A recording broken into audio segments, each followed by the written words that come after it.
అమ్మా ఏం పేరు నీ పేరు? అమ్మా చర్చికి వెళ్తుంటావా? ఎవరు మీ పాస్టర్ గారు? అమ్మా అమ్మా అమ్మా మీరు నెలకి ఎన్నిసార్లు వెళ్తారు చర్చికి? వారం ఆదివారం. మీకు ఎంతమంది అమ్మ పిల్లలు? వాళ్ళు వస్తారా చర్చికి? అంటే నరకానికి పోతారా వాళ్ళు? కాదు కాదు తల్లి, ఈ గడుపును పుట్టి పాప వాళ్ళు నరకానికి పోవాల్సిందా? అవునమ్మా, ఇప్పుడు చెప్పడమే నా ధర్మం, వినకపోతే వాళ్ళ కర్మం. ఇప్పుడైతే యేసుని నమ్మకపోతే నరకమే అంటావా?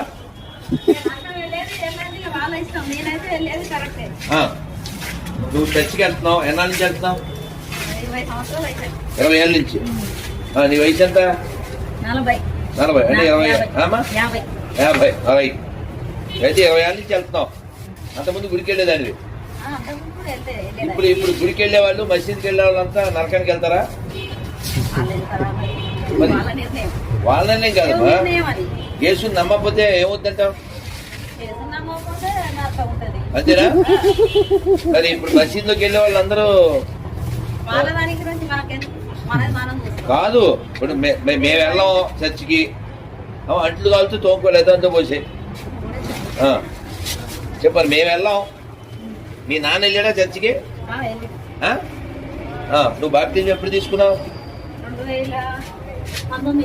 2019. మొన్నేగా 19 అంటే 5-6 ఏళ్ళు అంతే. మరి అంతకుముందు చర్చికి వెళ్ళేది కానీ బాప్టిజం తీసుకోలే. అంటే బాప్టిజం తీసుకోకపోతే ఇంక అంత నరకమే. ఇప్పుడు మరి గాంధీ తాత బాప్టిజం తీసుకోలేదు, అంబేద్కర్ తీసుకోలేదు, సుభాష్ చంద్రబోస్ తీసుకోలేదు, నా తాత తీసుకోలేదు.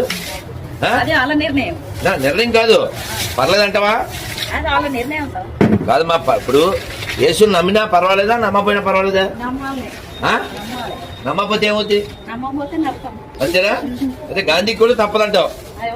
అంబేద్కర్ నరకానికి వెళ్తాడంటున్నా నిర్మలమ్మ. ఏం పేరు నీ పేరు? అమ్మ ఏం పేరేనా? నిర్మల. మన సీఎం ఎవరు ఇప్పుడు తెలంగాణకి? ఎవరైనా? రేవంత్ రెడ్డి. మరి ఆయన యేసుని నమ్మలే, బాప్టిజం తీసుకోలేదు, ఎడగెళ్తాడు అంతే. రేవంత్ రెడ్డి కూడా తప్పదు. అంబేద్కర్కి దిక్కు లేదు, రేవంత్ రెడ్డి అంత అంటారు. రైట్.